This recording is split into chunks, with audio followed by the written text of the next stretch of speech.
Poker damn near killed her.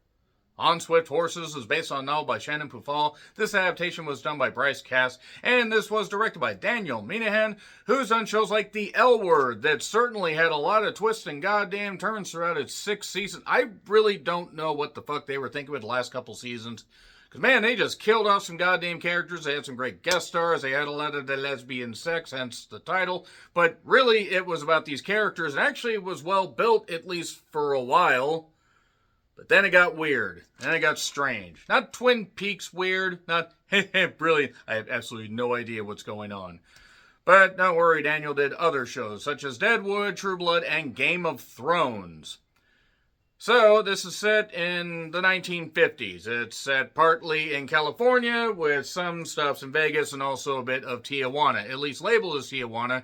Could have been fucking San Diego. Could have possibly been Oregon, for all I goddamn knew. But we have a cast that's pretty goddamn top-loaded, and really, if you were going to have a 1950s drama with gambling and, you know, some good people that are trying to play these dramatic renditions from this novel by Shannon Pufall, you want to have a goddamn top-loaded cast. And that top-loaded cast also features Daisy Edgar Jones, who plays Muriel. Not enough people call their children Muriel enough, and that's probably because that sounds like somebody that would put a pie on the windowsill to cool, yo bitch, I'm done. I don't think a pie would actually talk. It would be a lot more interesting than anything happened in this adaptation of On Swift Horses, which by the way is on Netflix. I meant to go watch this in theaters, and then I was actually going to rent it on Amazon, but just time got away from me, and I was like, alright, kept putting it off. And I'll give my opinion here in just a little bit. So basically, we have Daisy Edgar Jones as Muriel, who is with Will Poulter's Lee. That is Lee, played by Will Poulter, not Will Poulter's Lee. That just sounds like a weird kind of deli meat. Will Poulter, by the way, you guys are getting paid. That guy, really accomplished actor. He was recently in Death of a Unicorn and Warfare. Tremendous role in Warfare. Really fabulous. So they decide to pursue their dream of living in California after talking to Jacob Elordies. I always get that wrong. Elordies. I'm just going to say it like that. It just sounds like a shoe brand. Who was in Saltburn, and Priscilla. Boy, Saltburn, that was messed up. Even though the opening scene told you where it was going to go, you'll never hear Murder on the Dance Floor the same way again. So Julius, who is not Orange, that is very disappointing as somebody that loved Orange Julius as a kid. They have this idea to move out, but Julius throws a curveball because he comes back from the war. It's the Korean War, seemingly, so that kind of gives us a time stamp on this whole thing. And Julius decides to go off on his own down the only road he's ever known. He decides to go to Vegas, and he decides to work at a casino where he meets a man named Henry, played by Diego Cova, who was in Bird Box Barcelona. And that was a sequel that was unnecessary, pretty much like the original Bird Box. And also, it turns out that Muriel might actually, not fully be happy with Lee. I will say that much. And we also have other people like Sasha Cale, who I think is very gifted and I hope is in more stuff. And Kat Cunning. I said Cunning. And from there, we have a 1950s drama with Forbidden Love. And boy, they certainly upped the stakes by not even turning on the burner, making this movie aggressively boring. It has the look of a 1950s drama. It's wearing the skin of one, but it has absolutely no substance. It has nothing underneath the goddamn surface, so you're just wondering, when is shit going to happen? There was one Letterboxd review, and I wish I had written it down. You check out Letterboxd, type On Swift Horses. But somebody said these are the straightest gay people that they've ever met. And yes, it's about gay love. If you have a problem with gay love, what the fuck are you doing watching my channel? We accept people here as they are. Hence the Love Lies Bleeding t-shirt. Because Love Lies Bleeding was really fucking good. And there's not a ton to spoil, but I'll get into it in a bit. But it's just for all the talent that's on camera and the nice 50s aesthetic as far as the fashions, as far as the cars. It feels like a series of snapshots. It doesn't feel like these are real people. It just feels like we're looking through a telephoto lens into their lives, but we don't get any substance about it. Now, yes, you're trying to adapt a giant novel or a seemingly medium-sized novel into a 2-hour movie. That can be tough. they just don't do a very good job of making you care about any of these characters. So when decisions are made that affect the, lives of other people, it doesn't feel like anything really matters. It just feels like these people are there to look good and to exist and have a little bit of the sex, and that's about it. I mean, you get a little bit of nudity, which I guess is fine, but you don't get much, and you don't get much that you can enjoy. Speaking of which, it's on Netflix if you want to enjoy this or not enjoy this. 3, 2, 1, and spoilers. So there we go.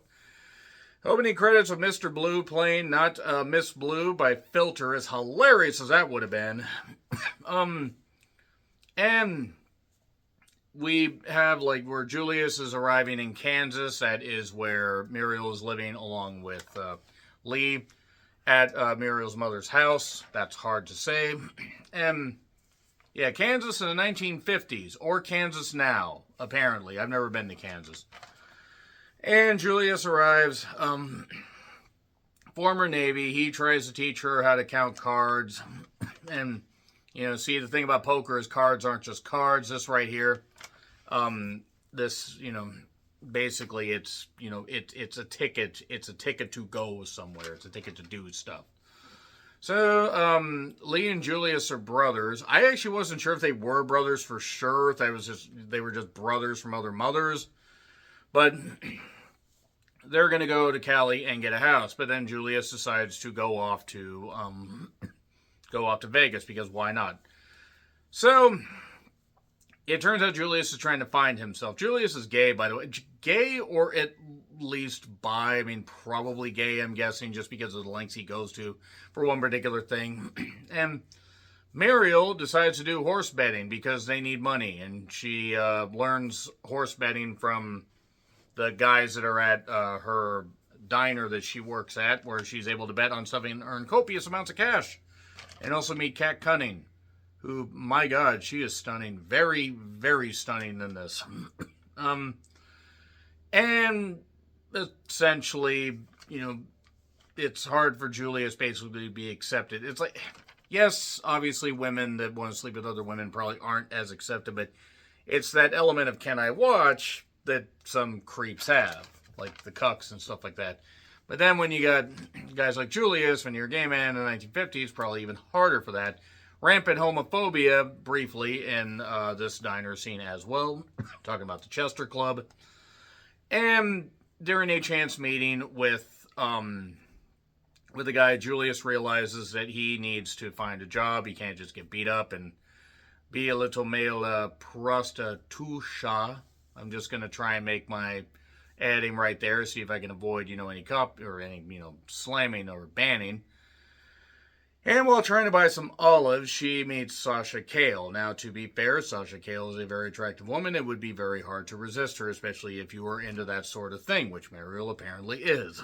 Julius gets a job doing pit surveillance, where you can look up in the loft, essentially, and look down and check and see if anybody's cheating at cards and stuff like that. He meets Henry, a romance blossoms, and they witness a nuke explosion, a missile explosion. But just don't wear goggles, even though you're far away and you probably won't be able to see again.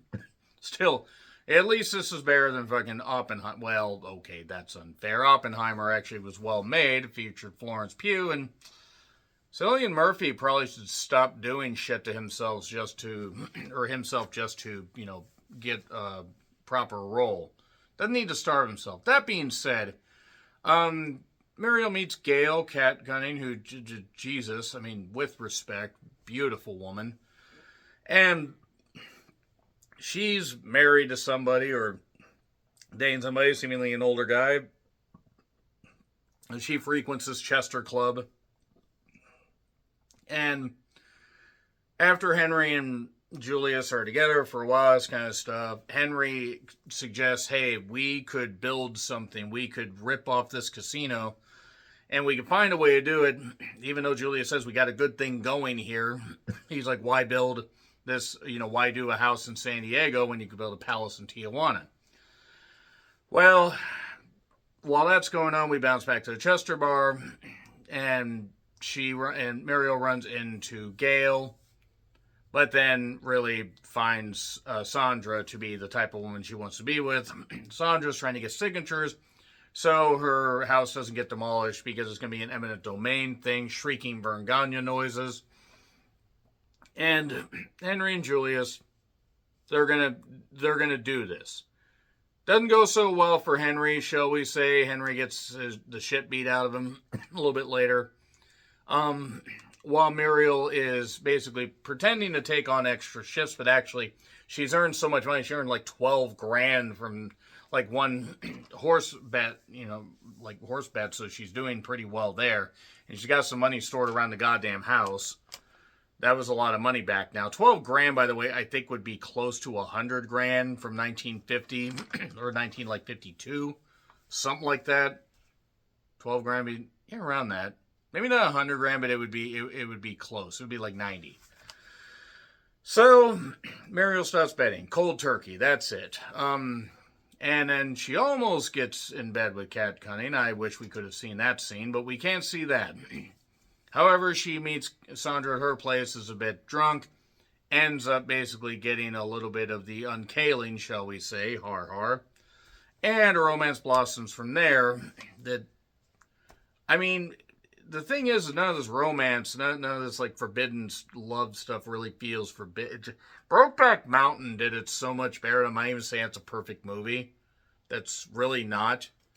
But boy, that camping trip was intense and inside, both of them. But that being said, this just doesn't feel like a real movie. It doesn't feel like anything where you can get absorbed in the world. It just feels like something where it's like, okay, we have this 50s setting, we have this novel, let's get some talented people, and let's put on a show, but let's not put any substance into it. And essentially, Henry ends up getting his ass kicked, but kind of pushes off on the whole thing so Julius doesn't get hurt as well. And he had some cash and a gun and stuff like that, and he ends up actually taking some of it and taking off to California. And Henry is seemingly going to take off back to Tijuana, or down to Tijuana. So all this stuff's going on. Julius shows up with a horse because he thought they had a ranch. They had a ranch home. That poor horse. And she ends up basically kind of saying the wrong thing to Sandra during this, where she makes it like she's just there for a good time and not a long time. Personally, I'd have preferred choosing Sasha Cale over that whole goddamn thing. But her and Lee have a good thing, except she doesn't really love him. Like, he proposed to her and she finally agreed, like earlier in the movie, but she doesn't love him. And then Julius basically takes off because he needs to borrow money. He takes off with some money that was in a coffee can. However, he missed a big pile that was in a drawer or somewhere or whatever. It's a lot of goddamn money. It's a big fat throbbing wad. And let me tell you, when you see a big fat throbbing wad of cash, you will never forget it. She says the wrong thing, and basically Sandra ends up getting rid of her. Lee finds out about this, and essentially they're going to end up parting. He knew that Julius and her had something in common. It was that they were gay or at least bi. I mean, I'm guessing gay. But, hard to tell really based on how the movie is. But Julius decides to go down to Tijuana. Unfortunately, he gets a shit beat out of him, trying to look for Henry. And he gets taken to a spot where he does end up using this little gun, the little revolver gun that, like a little 2-shooter or whatever it is, that Henry had. And he manages to somehow escape. Meanwhile, Henry is at the Chester. And also, Muriel has left cash for Lee because Lee is a good guy. And she ends up actually leaving something for Julius on the wall. It's a poker chip thing with "Find Me Here" because she made it seem like she sold her mother's house in Kansas. She didn't. She won a bunch of money on horse betting, so she was able to keep the house.